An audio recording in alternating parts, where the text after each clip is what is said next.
Hello, and a massive high-energy welcome to you. We are so excited that you are here with us today for another deep dive. We really are. Today is a little bit special. Actually, it is very special. Today, we are going on a mission. That's right.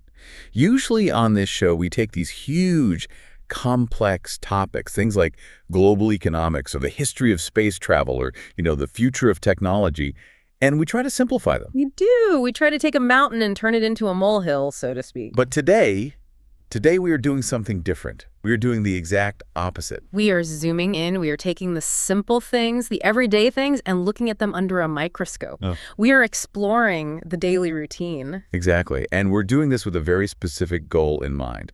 We know that many of you listening are learning English. That's right. You might be listening to this on your commute or while you wash the dishes, maybe. So today, we're going to be your language guides. We're going to slow things down just a little bit. Just a touch. Yeah. And we're going to focus on, well, the vocabulary of life. I love that phrase, the vocabulary of life.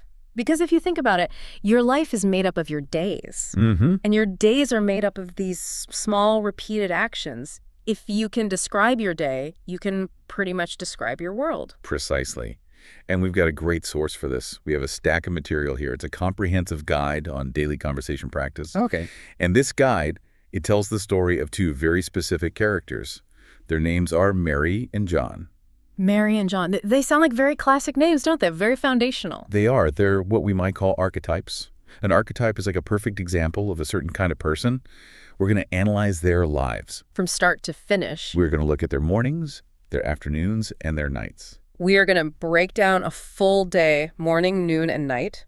We want to see how they live, what they eat, what they wear, and most importantly for all of you listening, the words they use to describe it all. So, before we start the clock on their day, let's introduce our cast. Who are we following today? Let's start with Mary.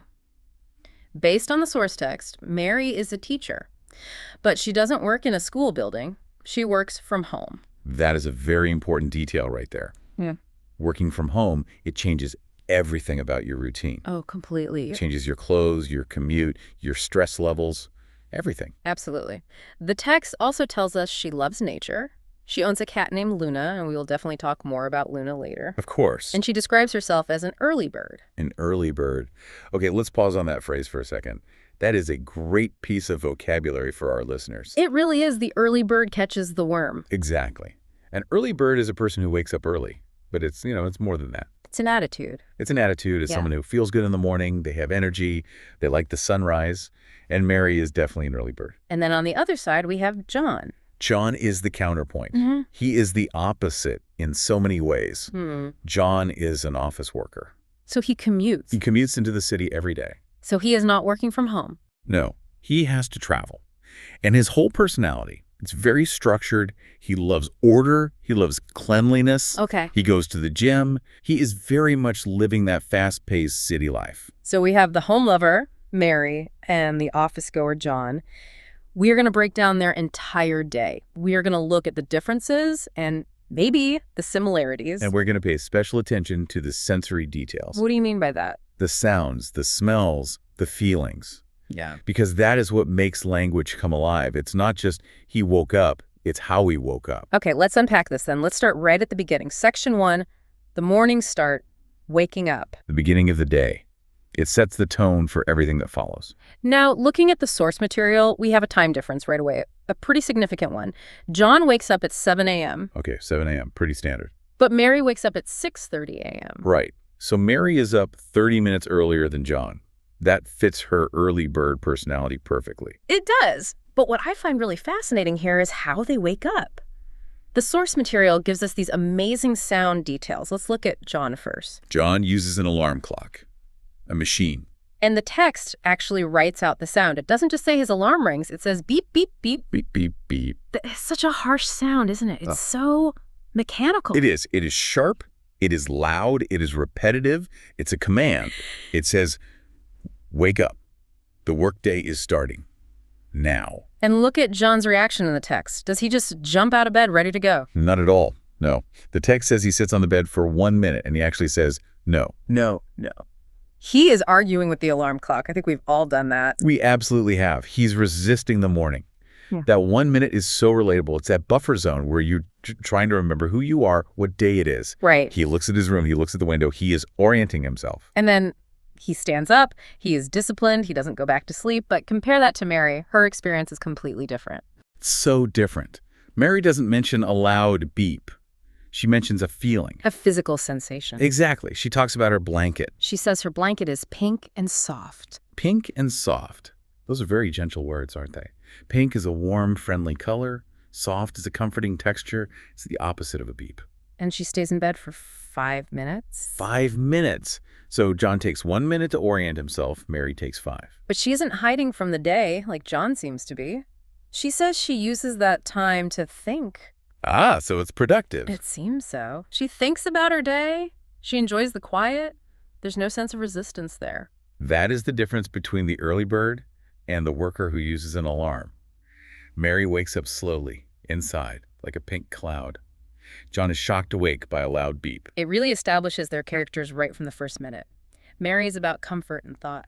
John is about efficiency and time. Exactly. Now, once they're out of bed, we hit the next universal human need. Hydration. Ah, yes. The first drink of the day. This is always a big debate. Oh, this is the big debate. Coffee versus water versus tea. It's a battleground. It really is. Mary is very clear about what she wants. She says she is thirsty. She goes to the kitchen. But she says, and I'm quoting here, I don't drink water first. Okay, so she's making a specific choice. What does she drink? She says, I need my coffee. Need. That is the key word there. She doesn't say, I want my coffee. She says, I need it. It implies a dependency, right? Yeah. She feels like she cannot function without that caffeine. Or it's a ritual she loves. It could be both. Maybe she just loves the smell, the taste. It's her comfort to start the day. Now, John is different. Jen seems to be following some health advice you often hear about. He is. He starts with water. But listen to the description in the source. He drinks a big, clean glass of cold water. Cold water, Yeah. that wakes you up. That is a shock to the system. It is. It's a jolt. And here we get a fantastic vocabulary word, or rather a sound word, an onomatopoeia. I love onomatopoeia. Those are words that sound like the noise they describe for anyone learning. Exactly. And the text says John drinks the water. Glug, glug, glug, glug. Glug, glug, glug, glug. Can you hear that? It sounds like a lot of liquid moving very fast. It implies he is drinking heavily. He is very, very thirsty. So he glugs the cold water, but he doesn't stop there. He follows it with something else. He follows the cold water with hot green tea. So he goes from cold to hot, a real contrast. Yes. And the text describes the tea beautifully. He says it smells like a garden. Smells like a garden. That is such a poetic description for an office worker in the city. It shows that John appreciates quality. He appreciates nature, too, even if he lives in the city. He takes a moment to, smell the leaves. So Mary has her coffee. John has his water and his garden tea. They are hydrated. They are hopefully awake. Now they head to the bathroom. Hygiene, the morning cleaning ritual. And the source material breaks this down into really specific steps. I think this is great for learners. First, washing the face. Both of them use cold water for this. It's just interesting. It is a shared habit. And we get another sound word here. Splash. Splash. That is the perfect sound of water hitting skin. And Mary says the cold water is a surprise. I love that. Even though she does it every single day, the coldness still surprises her. It shocks her awake. And she says she feels fresh. Fresh. That is a great word for the morning. It means clean, new, ready. And then the teeth, the brushing of the teeth. This is detailed. The text gives us a full inventory of the tools. Mary uses a blue toothbrush. And white toothpaste. Blue and white. Very clean, very clinical colors. It's not, a sparkly pink toothbrush. No, it's functional. Yeah. And the technique is described perfectly for our language learners. It says she brushes top, bottom, and back teeth. Top, bottom, and back. She doesn't miss a spot. Very thorough. And the duration. 2 minutes. That is exactly what the dentist tells you to do. Mary and John are both very good at hygiene. They're following the rules. And what is the results of this 2 minutes of brushing? The text says, looking in the mirror and smiling. That is a nice moment. It's a moment of self-approval. You look at yourself. You see your clean white teeth. You smile. You are ready to face the world. Okay, so they are clean. They are awake. Now comes a big decision. Getting dressed. Section 2. Getting dressed and the commute. This is where we really see the difference between their lifestyles, the home life versus the office life. It's so clear here. Let's start with John. He goes to his closet. A closet. That is the small room or cupboard where we hang clothes. He asks himself a question, what should I wear today? And the answer is very specific. He chooses a blue shirt. He says blue is his favorite color. Which is a nice personal touch. Yeah. But it is also a very safe, very professional color for an office. That's true. He pairs it with black pants and socks and a brown belt. The belt is key. A brown belt implies he is tucking his shirt in. He's being formal. He's dressing up. He says his goal is to look nice for work. He is dressing for an audience. He is going to an office where people will see him, his boss, his colleagues. He needs to look professional. Now, compare that to Mary. Mary works from home. She does not need a brown belt. No. She prioritizes one thing and one thing only: comfort. And her choice of clothing says it all. She chooses a big yellow sweater. Big and yellow. Let's break that down. Big implies it is loose. It is cozy. It is not tight or restrictive like John's belt. And yellow is such a happy, bright, sunny color. It matches her personality. She's sunny. She's an early bird. She's bringing her own sunshine into the house. Exactly. She is dressing for herself, for her own mood, not for a boss. Now, speaking of bosses, Mary has a different kind of boss in the morning. A much furrier boss. Ah, yes. The pet factor. I was waiting for this. Enter Lunar. Luna the cat. The text describes her as gray and very cute. But in the morning, she's not just cute. She is demanding. She is very, very hungry. The repetition there emphasizes it. And we get the sound word for the cat. Yeah, meow. Meow, meow. And notice the repetition again. She doesn't just say it once. She keeps saying it until she gets her food. She's persistent. So Mary has to be responsible. She feeds the cat first. That is the rule of owning a pet. That's the deal you make. The animal eats before the human. So once Luna is happy and purring, Mary can finally have her breakfast. Breakfast, the most important meal of the day, as they say. Fuel.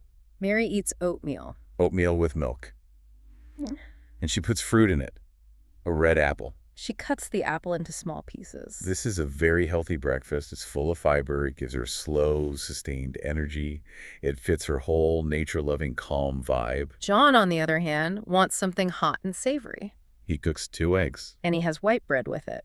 And here comes my favorite sound word in the whole text. I think it's the best one. I think I know which one you mean. It's not a quiet sound. No, it's the sound of the cooking itself. Sizzle, sizzle. Sizzle, sizzle. I love that word. It is the sound of something frying in a pan, in hot oil. You can almost smell the eggs when you say it. It is so evocative. John cooks his eggs, eats them, and says they give him energy. Protein. And then, and this is a very John thing to do, he washes his plate immediately after eating. He says, I like a clean kitchen. He is so disciplined, he doesn't leave the mess for later. He cleans as he goes. Order and cleanliness. So they're fed, they're dressed. Now it is time to go to work. The clock says 8:30 a.m. John leaves his house. He walks to the bus stop. And here is where we get the most important tip for our listeners. This is, I think, a crucial piece of advice. John's commute routine. Yes. John gets on the bus. But he doesn't just stare out the window. He doesn't scroll on his phone. He puts on headphones. Is he listening to music? No. Is he listening to the news? No. The text says he is listening to English stories and conversations. He is studying on his way to work. He is using his commute time to learn. But he doesn't just listen. This is the key. The text says he repeats the words. He repeats them out loud. Probably quietly. But he is speaking. This is a technique called shadowing. You hear the English and you say the English at almost the same time.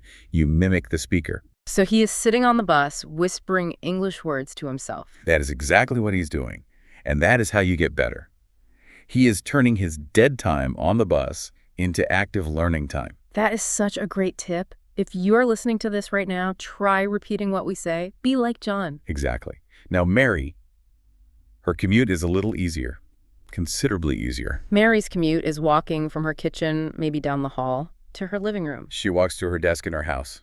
That's it. She doesn't need a bus pass. She doesn't need headphones for shadowing. But look at the timing. Both of them. John on the bus, arriving at his office. Mary sitting down at her desk. They both start work at exactly the same time. 9:00 a.m. The universal start time. Yeah. The workday begins. So we are moving into section 3, work, lunch, and the afternoon slump. The middle of the day. The core of the routine. Let's look at the context of their work. What does it sound like? What are the sounds of their jobs? For Mary, she sits in a black chair. She turns on her computer. And the sound is a single, decisive click. Click. A short, sharp sound. The sound of power turning on. She checks her emails.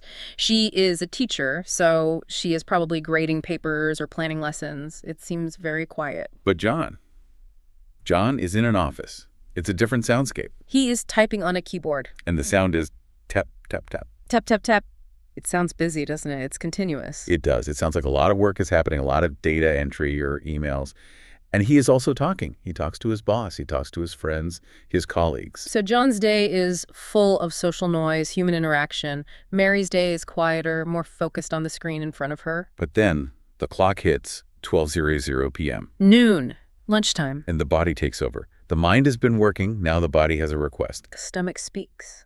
And the text gives us a sound for the stomach. Grumble, grumble. Grumble, grumble. That is the perfect sound of hunger. I love that word. It sounds like a complaint, doesn't it? The stomach is complaining. Hey, feed me. So they take a lunch break. John leaves the office building. He gets out. He goes to a small cafe. He orders a chicken sandwich and a salad. And here we get another great sound word for food. This one is about texture. The salad has cucumbers and tomatoes, and when he eats them, Crunch, crunch. crunchy crunch. That tells us the food is fresh. If a salad is old and sad, it doesn't crunch. It squishes. Nobody wants a squishy salad. Nobody. John wants the crunch. It's satisfying. And he also gets a social break. This is important. He sits with his coworkers. They laugh. They talk about movies. This is really important for John's mental health. He has been doing tap, tap, tap all morning. Now he needs to laugh. He needs that human connection. Mary, on the other hand, stays home, dining in. She cooks for herself. She makes vegetable soup. Carrots and potatoes. Very wholesome. And she describes it as warm and healthy. It fits her theme, doesn't it? The warm yellow sweater, the pink soft blanket, and now warm healthy soup. Mary loves to be cozy. She creates a very comfortable, nurturing environment for herself. But then after lunch, after the warm soup and the crunchy salad, we hit the wall. The afternoon slump. We all know this feeling. It's maybe 2:00 p.m. You are full of food. You are warm. And suddenly, They're so sleepy. Mary admits it directly. She says, I feel sleepy. My belly is full. And she wants a nap. A nap is a short sleep during the day. And since she is at home, she probably looks at her sofa and thinks, maybe just for 5 minutes. Because she has to work. She has to resist. And John feels it too. But he is in the office. He definitely cannot sleep at his desk. He says, my boss would be surprised. Which is a very polite and funny way of saying he would get in trouble. You can't sleep at your desk. So how do they solve this problem? How do they wake up and finish the day? John has a solution. He stands up, he moves his body, he walks to the office kitchen. And he makes hot tea. Notice it is hot tea again. The heat helps. The caffeine in the tea helps. He says it wakes his brain up. It acts like a reset button. Yeah. A little boost of energy. He drinks the tea and he goes back to the tap, tap, tap. And they both push through until 5:00 p.m. The end of the workday. Freedom. Now we enter section 4, after work decompression and exercise. This is a critical time of day. You need to transition from worker you to real you. You have to shift gears. Mary makes a physical change to signal this. A change of shoes. She takes off her house shoes, whatever they are, and puts on blue walking shoes. She wants to move her body. She's ready. She has been sitting in that black chair for 8 hours. Her body is craving movement. So she goes to the park. A nature walk. This is so Mary. She doesn't go to a noisy gym with machines. She goes outside. And she observes the world around her. She sees old people. She sees young people. She sees benches where people are sitting. She sees children playing with red balls, a nice splash of color. And she sees dogs. Big brown dogs and small white dogs. It is a very visual, very peaceful experience. She is just looking at life happening around her. She says the fresh air makes her feel relaxed. She looks at the flowers. She is washing away the stress of the workday with nature. Now compare that to John. John goes to the gym. He does not want to look at flowers. He wants to sweat. He uses a treadmill. A treadmill. That is a machine where you run, but you stay in the same place. Very efficient. And listen to the sensory details here. He feels his heart beating. And the sound is thump, thump, thump, thump. That is the sound of his heart working hard. He is sweating. He is pushing himself. And how does he feel afterwards? Does he feel tired? No. This is amazing. He says he feels like a superhero. I love that, a superhero. He feels strong. He feels powerful. He's conquered the machine. For John, exercise is about building strength. For Mary, it is about finding peace. two very different goals. But John has a rule, an important rule for him. He cannot stay sweaty. He takes a shower immediately, at the gym, before he even goes home. He washes the sweat away. He wants to be clean again. That theme of cleanliness is so consistent with him. Mary, after her relaxing walk, has one more chore to do. She goes to the supermarket. She buys food for dinner. Milk, fish, broccoli, very healthy choices. And she has to carry the bags home. And she says the bags are heavy. But she has a great attitude about it. She doesn't complain. She says, this is arm exercise. She is multitasking. She counts her chores as a workout. That is very practical and very positive. So they have worked, they have exercised, they are clean. Now they are home for the evening. Section 5. Evening routines, dinner and relaxation. The final part of the day. The sun is going down, and the text describes the sunset beautifully as having an orange and purple sky. Such beautiful colors. A nice, calm image. Now it is time for the third meal. Dinner. Both of them cook. This is an interesting similarity. After a long day, neither of them orders takeout or goes to a fast food restaurant. They both prefer homemade food. They put in the effort. John is in his kitchen. He seems to treat cooking like a hobby, something he enjoys. He cooks rice in a pot. He cooks fish in a pan. And he adds a specific ingredient to the fish, a yellow lemon. That is a nice detail. It adds flavor, it adds zest, it makes the food bright. He says it smells great. He is enjoying the process of cooking, not just the result. Mary is cooking too. And you'll never guess what she's making. Let me guess. Is it soup? It is soup again. She really loves soup. Or maybe she made a big pot at lunchtime and is eating the rest for dinner. Very efficient. It fits her character. Soup is warm and comforting and simple. She sits at a small table, Mm-hmm. and the text says she eats slowly. Slowly. That is the key word. She is not rushing. She is mindful. She is looking out the window at that orange and purple sky. It is a meditative moment for her, a quiet reflection. Now dinner is finished. Time for entertainment and relaxation. But wait, John has to do something first, something very important to him. Oh, right, of course. The dishes. John washes the dishes immediately after dinner. He says it again. I like a clean kitchen. He cannot relax if there are dirty plates in the sink. It would bother him. It would be on his mind, a piece of unfinished business. It would stress him out. Once the kitchen is clean, then he can go to the sofa. He sits on the soft sofa. He turns on the TV. And what does he watch? A serious drama. The news. No, he watches funny movies. He wants to laugh. And the text writes out the sound of his laughter. He says laughing is good for the heart. He is absolutely right. After a serious day at the office, a stressful commute, an intense workout, he needs comedy. He needs to release all that tension. Mary, however, does not turn on the TV. No, she finds the TV too loud. She prefers quiet.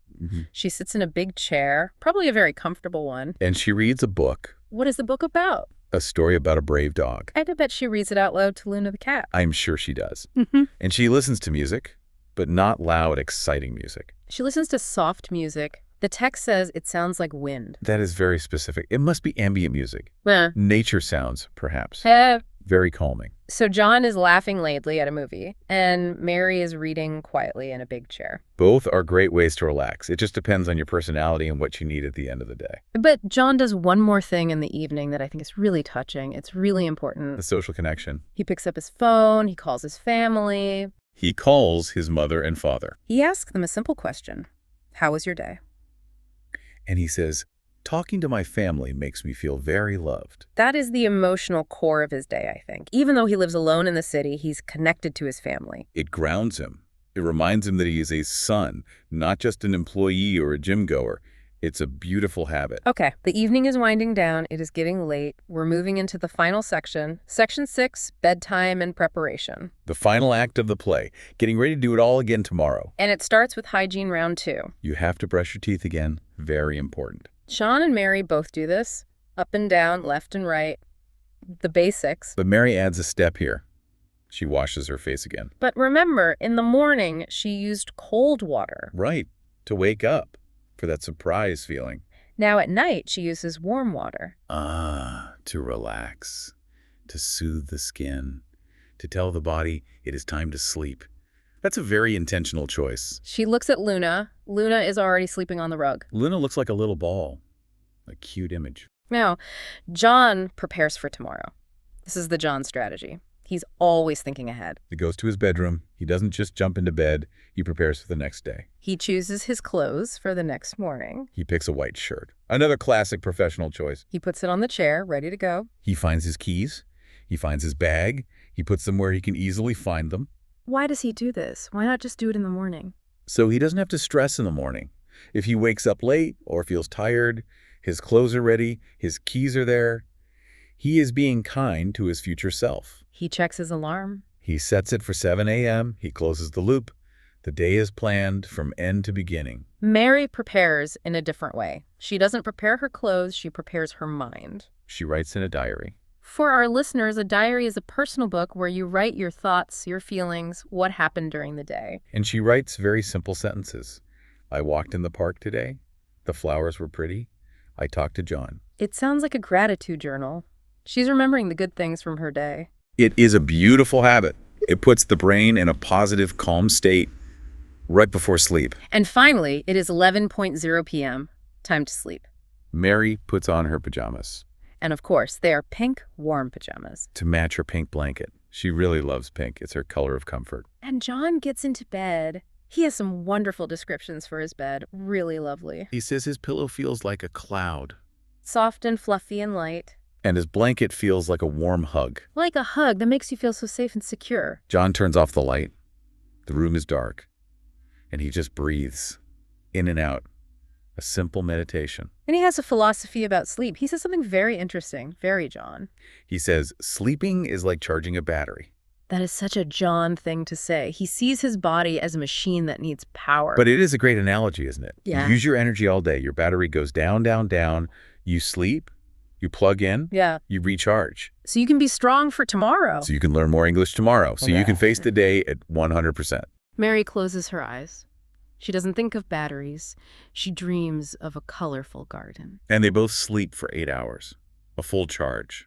A full rest. So that is the day. From the first beep, beep, beep to the final dream of a garden. We have walked through every hour with him. What stands out to you? What is the big lesson for our listeners from all of this? I think the biggest lesson is that a good routine is personal. Mary thrives on nature, quiet, and comfort. John thrives on structure, the city, and cleanliness. There is no one wrong way to have a day. But both of them are healthy. Both of them prepare. Both of them take care of themselves, just in different ways. And for our language learners, I think the real takeaway is to remember John on the bus. Shadowing. Yes. Yes. Take the words we used today. Sizzle, glug, crunch, early bird. Say them out loud. Practice the sounds. Feel them in your mouth. Turn your own routine into a lesson. When you're making breakfast, narrate your life. Say, I am cooking 2 eggs, sizzle, sizzle, or I am drinking coffee. That is how you master the language, by living it. Well, friends, that brings us to the end of our deep dive into the daily routine. We hope you enjoyed analyzing the lives of Mary and John with us. We hope you learned some new words and maybe found some inspiration for your own day. Whether you wake up to a beep or a pink blanket, have a wonderful day. And sweet dreams.